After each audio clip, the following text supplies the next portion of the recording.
ඉතින් කොහොමද යාළුවනේ සුබ දවසක් කියලා පිළිගන්න ඔයාලා හැමෝම අදත් ඔයාලා එකතු වෙලා ඉන්නේ අපේ channel එකෙන් අරන් එන අලුත් වීඩියෝ එකක් එක්ක.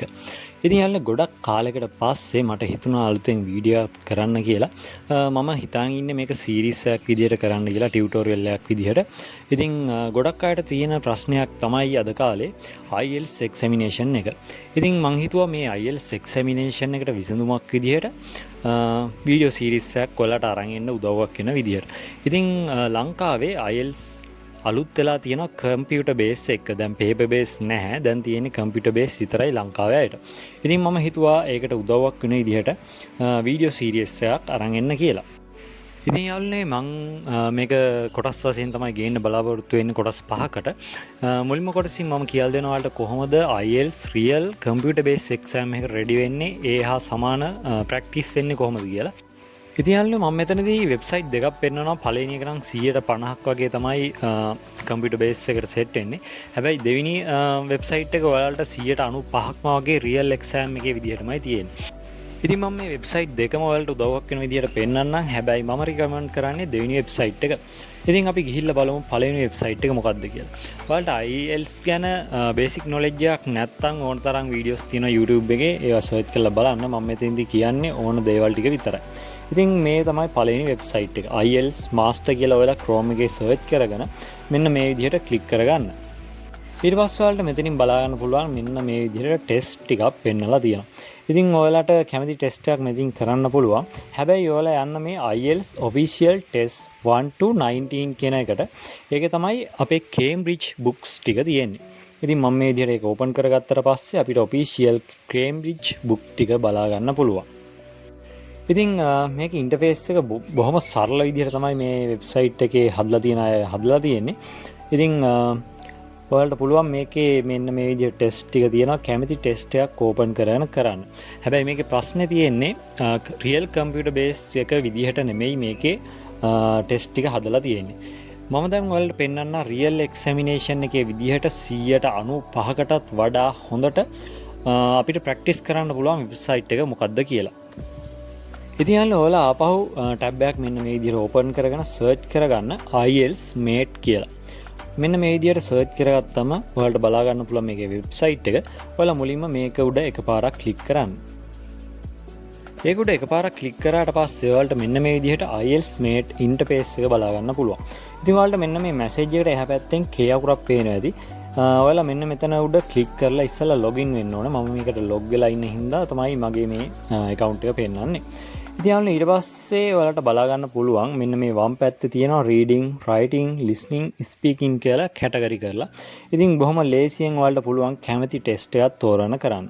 මම ඉස්සෙල්ලාම reading කියන එක පෙන්නන්නම්. reading වල Cambridge IELTS A කියලා තියෙන එක තමයි ඔයාලා open කරගන්න ඕනේ. මම මේ විදිහට ටෙස්ට් කීපයක් කරලා තියෙනවා. ඒවා තමයි ඔයාලට මෙතනින් බලා ගන්න පුළුවන් වෙන්නේ. මේකේ පැසේජ් 3ට කොටස් 3ක් විදිහෙන් තමයි ඔයාලට බලා ගන්න පුළුවන්. ඔයාලා එක දිගටම පැයක් කරනවා නම් මේක ඔයාලට පුළුවන් ටැබ් 3කට මේ කොටස් 3 ඕපන් කරගන්න. මම මේ විදිහට එකක් ඕපන් කරලා පෙන්නන්නම්.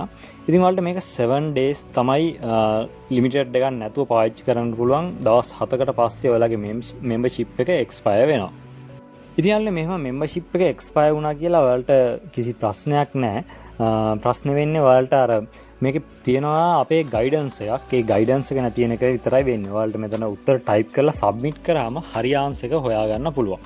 හැබැයි ඔයාලට ගයිඩන්ස් එකක් එක්ක උත්තර හොයාගන්නේ කොහොමද කියලා අවශ්‍ය නම් ඔයාලට පුළුවන් දවස් 7කට සැරයක් ඔයාලගේ ඊමේල් එක අලුත් කරන්න.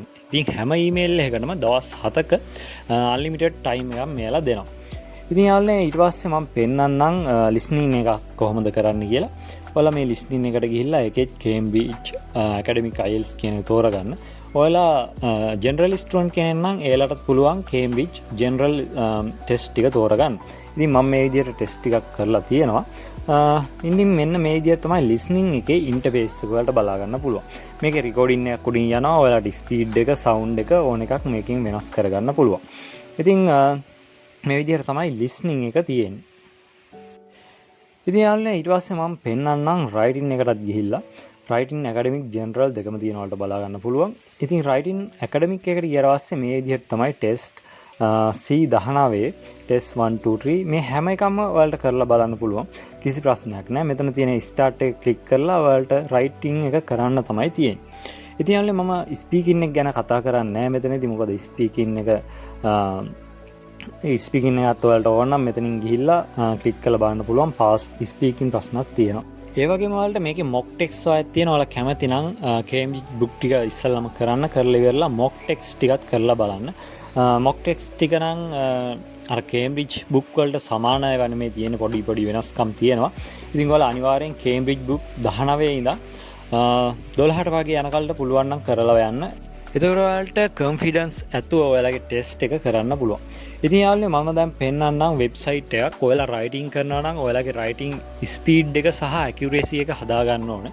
ඉතින් ඒකට උදව්වක් වශයෙන් මෙන්න මේ ටයිපින් ක්ලබ් කියන එක ඔයාලට පාවිච්චි කරන්න පුළුවන්. ඔයාලගේ ටයිපින් ස්පීඩ් එක එහෙම හදා ගන්න.